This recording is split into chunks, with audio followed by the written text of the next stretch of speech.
In this week's episode, we're talking about a new toolkit, a new command line tool to host your web application behind CloudFront. We'll explain that in the AWS Developers Podcast. It's right now.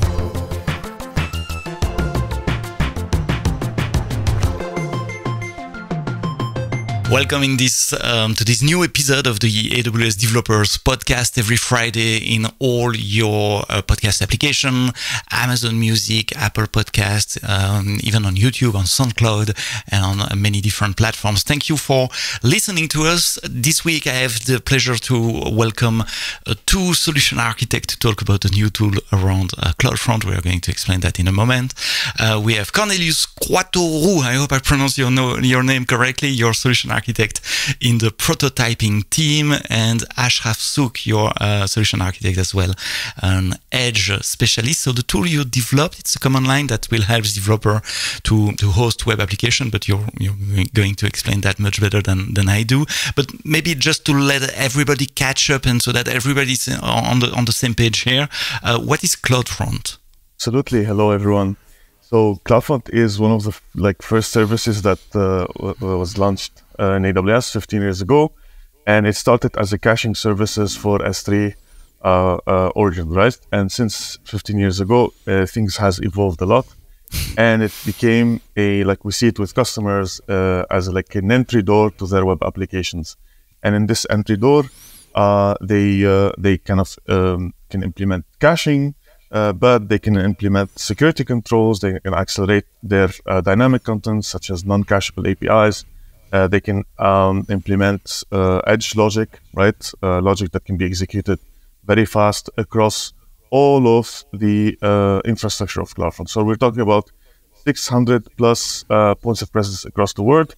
That is within 10 milliseconds of any internet user across the world.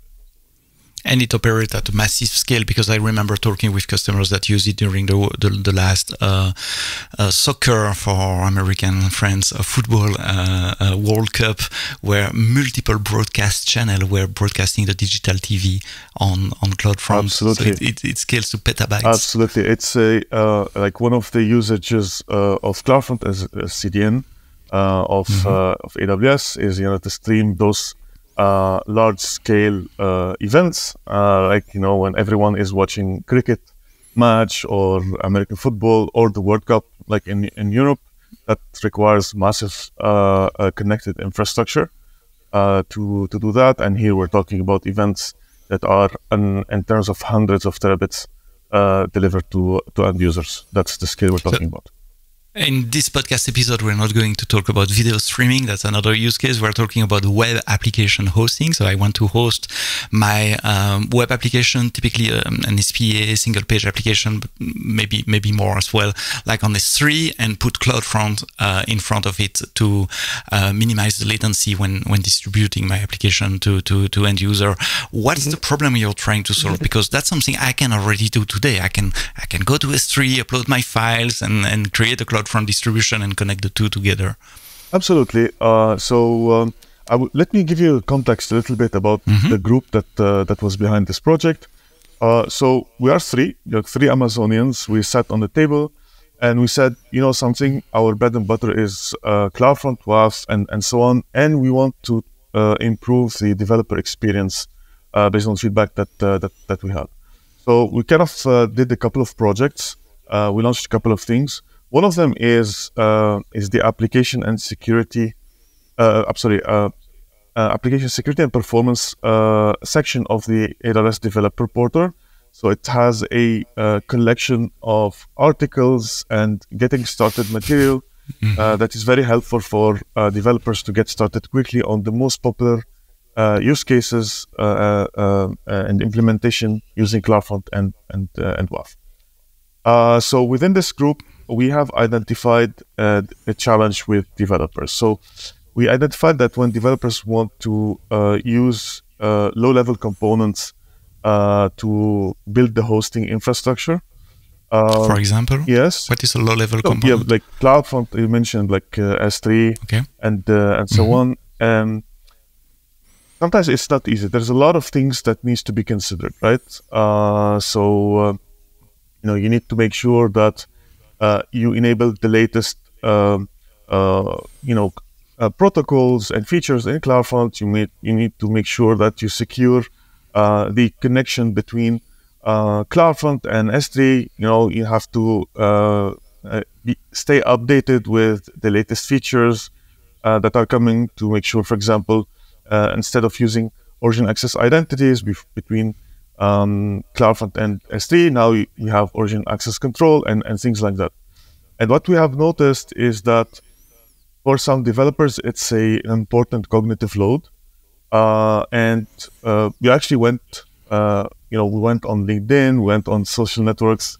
We kind of tried to see what are people talking about this. We interviewed a couple of customers, and we figured out that hosting a web web application is a very common use case.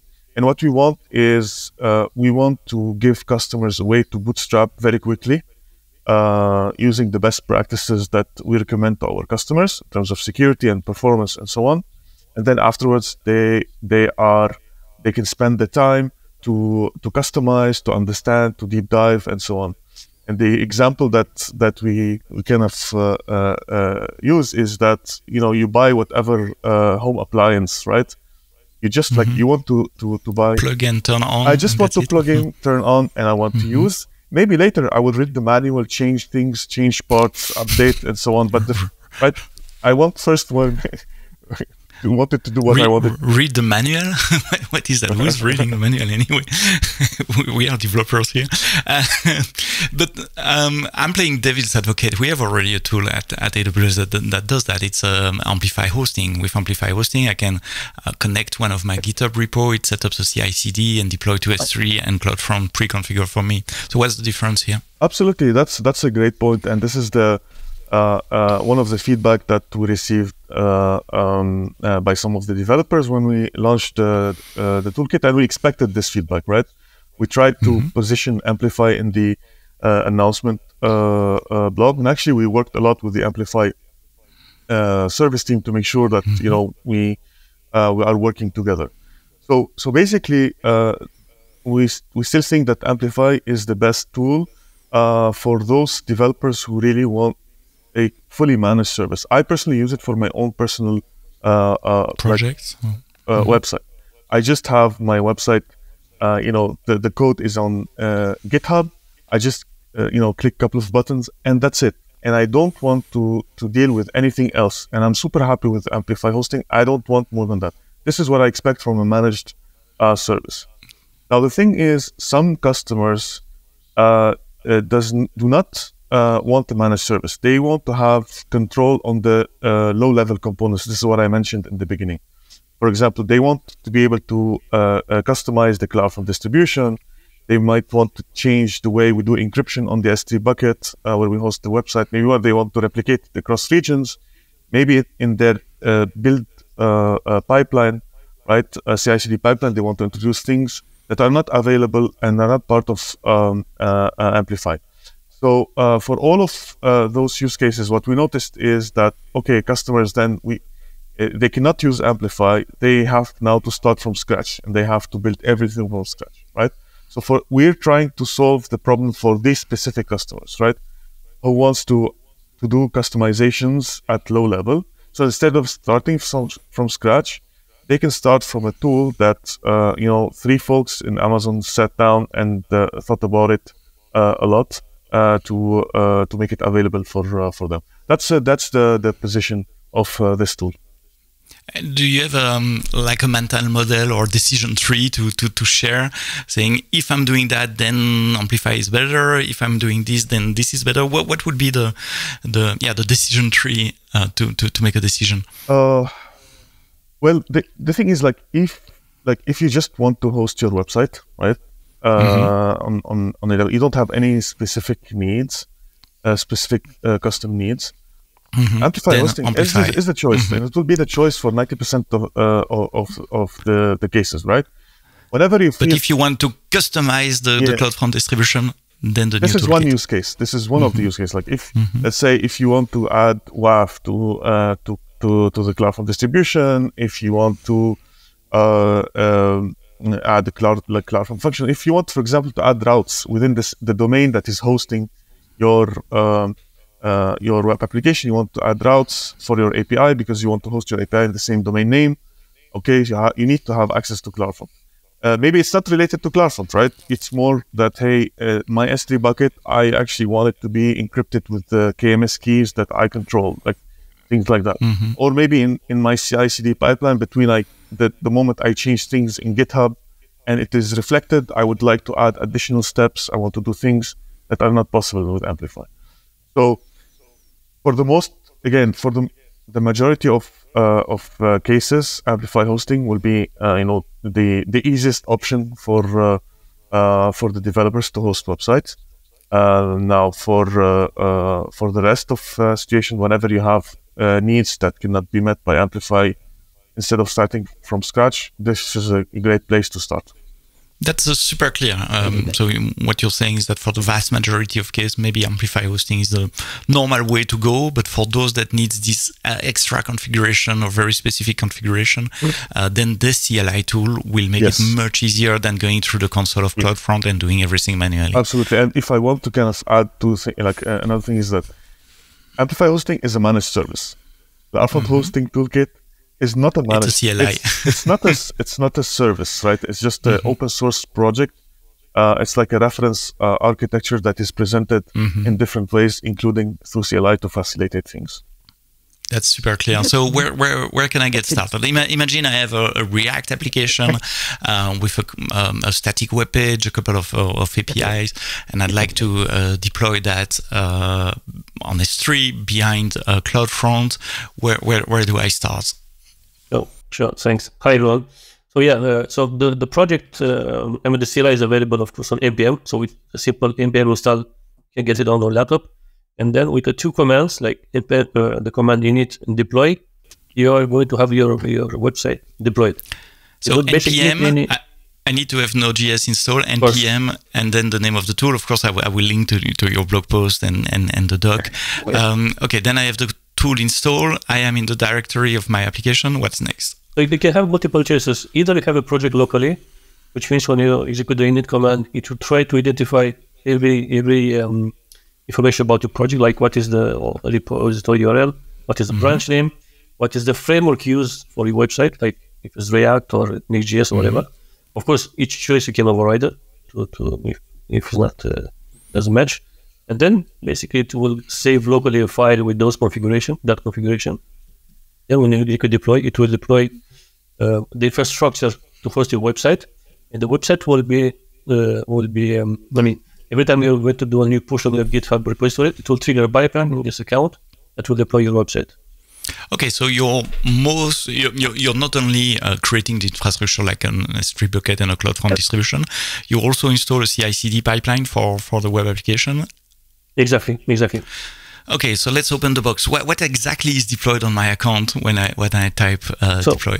So of course, you have the basic infrastructure, which is CloudFront with S3, right, with the configuration to host your website.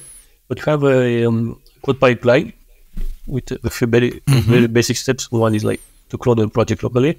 And the second step is to build your project based on your specific framework. As you know, each framework has different commands like Next.js, next build, so on. So it will execute a specific command for your project to build the static website, and then just copy those files to S3. And this is basically it. And there's another step down where what we want to do is every time you have a new build, we want to be able to see the new version of the website instantaneously, and not having like a situation where you can have half of the website on the old version and half with the new version, right? So we're using the CloudFront function that runs in CloudFront to switch from the old version to the new one once you have a new push, which means there's a small step function that will update a key value store that stores the commit ID, which is basically the name of the folder in S3. And that CloudFront function will switch all the requests to this folder for every request. It means instantaneously you're going to see your new version running. So that solves the problem of redeploying a website and still having the old version in the cache being served. Basically, with quote, sorry, what you're implementing there is the best practice we recommend in the CloudFront documentation. Can we dive a bit deeper into that? So maybe we explain what is that specific challenge of having multiple versions, and then how you solve it with Edge function. So when you have the thing is that your website will be cached at some point, right? Not all the files will have the same will be cached at the same time, let's say point in time, which means at some point you are going to get to the origin to get a file, which could be the new version or the old version, or vice versa. Something could be in cache, maybe it would be the old version, right? So, for example, if I update my website on S3, some cache location, I don't know, in Los Angeles can have an old version of my style sheet of my JavaScript, while other cache might have a more recent version. So not all the users are going to see the same content. And worst, the JavaScript in cache might be outdated compared to another one and create some dependencies problem inside the website. Exactly, and this is exactly what we want to avoid. We want from beginning what is the best solution to never have this problem? This is typically called like a feature called instant deploys that are atomic and immutable, right? And this was one of the things that we thought about, and we tried to decide about the best architecture to do. One of the possibility was to kind of use invalidations in CloudFront, but we wanted exactly every time I redeploy, we invalidate all the cache in all the 600 edge locations. Exactly. But that takes time and it's expensive, no? So it is fast, actually. It's very fast, but it can be expensive. Right? That's one thing. And the other thing is that we wanted also to have a mechanism that would allow us in the future to add the possibility to do A/B testing, right? So with the function now and the different versions and different folders associated to every commit, I can not just switch between one and the other. I can decide, for example, for certain users, I serve them the old one, certain the new one. Maybe we can use it also for a feature of fast rollback. So we felt that this way was less expensive, and it allowed us to do more, deliver more features in the future. That was why we kind of decided this way. So what you are doing now is, instead of replacing a version with the new one, you keep the two versions of parallel. And if I understand correctly, there is like a routing mechanism implemented with Cloud Function to go to one version or the other. Exactly. What is a Cloud Function? So CloudFront function is an edge function. Yes, it's one of the edge function platforms in CloudFront. So the edge functions are basically code that you deploy on the CloudFront network, and it allows you to control the way CloudFront processes the request in a distributed way, right? So if you want, so we can rewrite the request or the response. Yes, you can change, rewrite the URL, change the attribute of the request, influence the cache key. In this particular case, we're kind of influencing the cache key and rewriting the URL to match the target folder, like website version folder, right? We had two versions of it, like Lambda Edge, which is the older one that is more powerful, but it has you need to consider things like concurrency and latency with it. And then you have the lighter version, which is CloudFront function, so it scales indifferently with CloudFront service. It is super fast, super cheap, no latency overhead, but it is limited in what it can do. It is very suitable for those kind of things that we implemented for this project. And these functions runs on the cache directly? So they run on the CloudFront host, the same host that that terminates the request and have the cache as well. So really close to the end user. Absolutely. That's the point. Okay, so I start to understand how it works. I change my code in GitHub. It triggers the code pipeline that you describe, and the output of the code pipeline is a new directory on S3 or a new folder on S3 with a new version number or commit ID or something like that. And then you have to route request to one version on the other. Exactly. That's how it works. So you need a store as well to remember in which origin is which version? Or? Yes, and this is what Cornelio mentioned. So in last reInvent, we announced the key value store. So it said distributed, like basically key value store, like the name implies. That is hosted in CloudFront edge location as well. So on the same host, you have the function that is running, the cached version of the website, and the key value store, right? And this is where we store the active version that needs to be served. Okay, so let's try to follow a request. I'm a user in Paris. I'm typing the domain name of my website. I get routed by the DNS to the closest edge location. The get /index.html hits my edge location. What happens next? Then what happens is so the request is processed by CloudFront. It knows that this is the associated CloudFront distribution with your web application. It looks at the configuration. It sees that there is a CloudFront function that needs to be executed. It executes the function. The function will make a decision to which folder in the S3 bucket it needs to be rewritten, basically. And to do that, it makes a request to the to key value store, which is within the same POP. Key value store will say, okay, this is the commit ID that is active right now. It is being replaced. The request then is rewritten to this folder, and we're supposing that the content of this folder is within the cache, so it will be served locally. Otherwise, it will go back to the S3 bucket.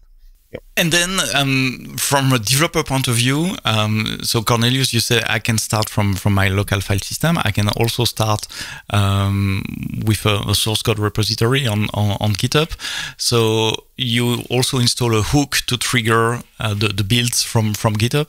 So yeah, we create what we call the AWS connection, which is a managed servicing library that allows you to connect your AWS account with your GitHub account. So we don't store anything locally or execute a CLI. So basically, when you run the deploy process, at some point it will say, hey, go to your account, to this page, and configure the GitHub connection between your account and AWS. Once you do this, type OK, the deploy will continue. And after that, everything will run itself, and you don't have to do anything else. And the code pipeline takes care of building the website exactly. and publishing it to S3. It means the developer needs to propose a build script as well. Are you using code build or another mechanism to build? So we use code build, and basically for each framework, I mean, we support a few of them for now. We are providing a default configuration. We know that for React in this configuration, but at any point in time, you can modify it because it may suit like a standard project, but maybe you have something where you modify a bunch of things and the standard doesn't work. So you can easily modify that local file which holds the build configuration. You just when you deploy the deploy command again, or the first time, it will apply that configuration, and that's it basically. And did I hear correctly at the beginning of your explanation that the command line will detect which framework I'm using and propose default values automatically? Exactly. Okay. Exactly. So when I type the command line init, it will check my project and say, okay, that's React. So this is the default configuration for React. Yeah, we are expecting, for now, we're expecting the package.json file to identify which framework you have. In some cases, it could be complicated because if you have multiple framework, it needs to know which one is the first. So in that case, maybe you won't detect the good one, the proper one. But since you can at any time or point in time easily change that build configuration, because that file will be copied locally where you execute the CLI. It's basically really, really simple to make it work basically with any framework, even which is not supported by default by the CLI. And currently, what are the ones that are supported at the time we're recording this mid-June 2024? We have the most I mean, common ones, like React, Next.js, React, Angular, Vue, Angular, yes. and because Next.js, React, Vue.js, yes, and we have also like what you call the basic configuration, where you have a static without any framework, which doesn't need be compiled, right? For the brave developers that are using jQuery, CSS, handmade, and HTML. Yeah, the option to select even this kind of configuration. And there's also like a way for those for developers that actually do not want to use at all the CI/CD pipeline that is provided in the toolkit. They have their own. They just want to drop the build artifact of their website, so they can configure it this way. So there's like a receiving S3 bucket. They just drop the zip file there, and automatically it will trigger the pipeline, which will kind of copy the content, place it in the new folder in the serving S3 bucket, and then using a step function to kind of automate the switching to the next, like to the new version. So you're using step function internally as well, like to orchestrate the deployment of the new version and the reconfiguration of the Edge Cloud function. Exactly, step function is triggered by the pipeline actually. So, and all that infrastructure is hosted on the customer AWS account. So if I'm using that CLI, it's in my account. It means I incur the cost of a code pipeline, code build, step function, and everything as well, which should be quite minimal, I guess. Well, I mean, if you want, I have a personal website that I host with all my personal pictures, and it costs me, I limit like this, less than a cup of coffee website per month. Per month for I pay only for the domain name actually, because the rest is free. So I don't. on that subject, what I suggest is that, like, since this is not a managed service, this is like a collection of components that are very well built together. So it's the responsibility of the developers to understand the billing of each component, right? Those are the trade-offs, right? With more control, you need to kind of dive more into the pricing. So it basically, every time you deploy, there's the pricing of the components that are used, such as the pipeline and so on. And for the hosting, you have mostly CloudFront and S3, right? Those are the and CloudFront functions and KVS. One thing to note though is that CloudFront has an always-on free tier. This is something really interesting. So there is an amount of data, like requests, that you can process on a monthly basis and data transfer out, including usage of key value stored, including usage of CloudFront functions that is always going to be free. So for example, if I'm not wrong, it's below 1 terabyte per month, which is not a small amount, right? It is like can be like few million page views to a website. Yeah, for small and medium business, personal website, hobby website, basically it's free. Yes. So the component that in the hosting that doesn't have always like a free tier is S3. And this is a shout out to the S3 service team. Please give us this. But in general, it shouldn't be like a major cost. If the website is a few megabyte of size, like it's a very minimal monthly cost. Yeah, S3 has a permanent free tier of 5 gigabits, if I remember well. That's correct. The first 5 gigabytes are for free, and I don't know the free tier for code pipeline and code build, but even beyond the free tier, it's just a few cents per minute of build on code build, and a few cents per code pipeline activation as well. So at all, as you said, Cornelius, it's less than the price of a cup of coffee per month. You briefly mentioned DNS. Is it something the tool helped to configure as well, to hook up a DNS alias or CNAME to the CloudFront distribution? Yeah, so currently we have the possibility to enable a custom domain name association with this CloudFront distribution, which is one of I would say the first feature that we have in the tool. because we have a whole list with what we want to add. But yeah, today this is really possible. So what are the different ways to use? We talk about the use case of a CI pipeline. What are the different type of usage there?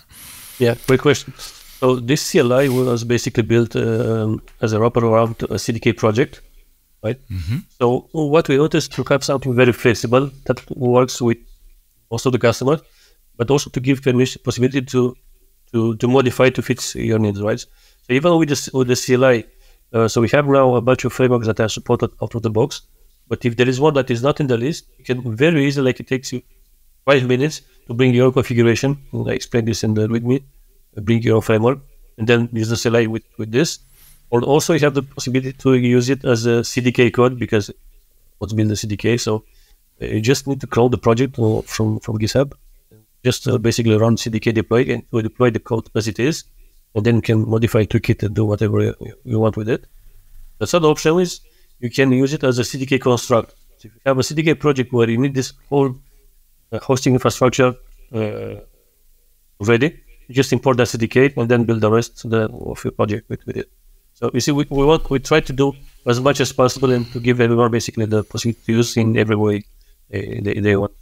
Yeah, it can be used as a standalone tool from the command line, or it can be used within a larger infrastructure as code project with the CDK. So if I understand well what you did as well, the CLI is just a wrapper around a CDK construct, and the real intelligence is in the CDK construct. Yeah, exactly. Because, when you use a CLI, basically you don't need to know anything about AWS services remotely.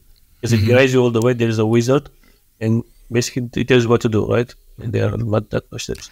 But when you have knowledge and you say, okay, I want to do more than that, you have the CDK code is available. And all of Which that goes back to the appliance, electrical appliance. to the idea of the box that you just plug in and it works. And all of that is available as an open source project on GitHub. I guess you're open to contribution. And I repeat, contributing to an open source project is not always coding. It might be raising an issue to provide some feedback or improving the documentation. It's not only for developer, but you're accepting contribution from the community. Yeah, of course. I mean, this is, I would say, like I said, we have a roadmap with things that we want to add, but we want to see what the customers are asking for us, right? Like what they are suggesting, like you should do this, you should do this. Yes, they may be things that they are not in our minds, right? So customers know what they need. And yeah, of course, this is, I would say, the first call to action is, tell us what you need and tell us what we can change or what to add to this. Or of course, contribute. We can.